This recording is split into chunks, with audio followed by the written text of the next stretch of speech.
AI আসলে 40% চাকরি কমে যাবে, এই বিষয়টি কতটা সঠিক এটা আলোচনার দাবি রাখে। ওদের ডিজিটাল কোশ্চেনে এত সিকিউরিটি হওয়ার পরও হ্যাক হয়ে যায়।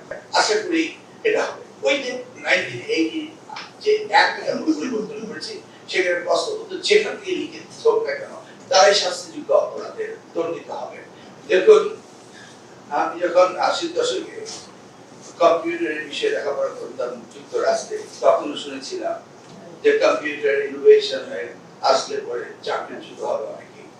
এআই আসলে 40% চাকরি কমে যাবে, এই বিষয়টি কতটা সঠিক এটা আলোচনার দাবি রাখে। আমি আশা করছি এটা হবে না, পৃথিবী এগিয়ে যাবে। আপনি কারিকুলাম সম্বন্ধে যে প্রশ্ন করেছেন, আমরা কারিকুলাম গুলো এই 2027 আমাদের সব সময় সম্ভব হয়নি। আমরা 2028 থেকে আমরা নতুন কারিকুলামে যাচ্ছি। আর ডিজিটাল প্রস্তুত করা। দেখুন, আমি কিছুদিন আগে ওয়ার্ল্ড ফর্ম এডুকেশনে যোগদান করেছিলাম ব্রিটিশ কাউন্সিলের ইংল্যান্ডে।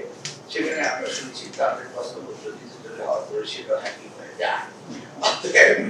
ব্রিটিশ কাউন্সিল আমি আবার জিজ্ঞেস করলাম আমাদের দেশকে হ্যাকিং করেছে কিনা, বলে না তোমাদেরকে কোয়ালিটি করেছে পাকিস্তান। বুঝতে পেরেছেন? ওদের ডিজিটাল কোশ্চেনে এত সিকিউরিটি হওয়ার পরও হ্যাক হয়ে যায়। আপনারা জানেন ওয়াশিংটনের পেন্টাগনের হ্যাক হয়ে যায়। এনিওয়ে, আমাদের যে দুর্বলতাগুলো রয়েছে গতানুগতিক সিস্টেমে, সেটাকে আমরা কন্ট্রোল করার চেষ্টা করেছি। আমি ব্যক্তিগতভাবে কয়েকবার ভিজিট গিয়েছি এবং আমি পরীক্ষা নিরীক্ষা করেছি যে এটা কতটা কন্ট্রোল করা যায়। আশা করি এটা হবে। ওই যে 1980 যে অ্যাক্ট আমরা পরিবর্তন করেছি, সেখানে প্রশ্নপত্র যেখান থেকে লিখে হোক না কেন তারাই শাস্তিযোগ্য অপরাধে দণ্ডিত হবে। এবার আমরা আইনকে খুব কড়াকড়ি করছি যেন এটা না হয়। আর ওই প্রশ্নপত্র যে অনেক সব পরিবর্তন হয়ে যায় ট্রান থেকে, সেগুলি এবার হবে না। আমরা বারবার ইনস্ট্রাকশন দিয়েছি, আশা করছি এগুলি ঠিক থাকবে। অপরদিকে আমরা 3টি সেট প্রশ্ন করেছি।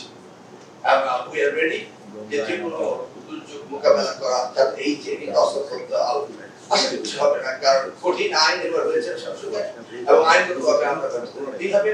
আমাদের শিক্ষা ব্যবস্থাকে এইভাবে ধ্বংস করা আর চলবে না, এই ইচ্ছা নিয়ে আমরা কাজ করছি।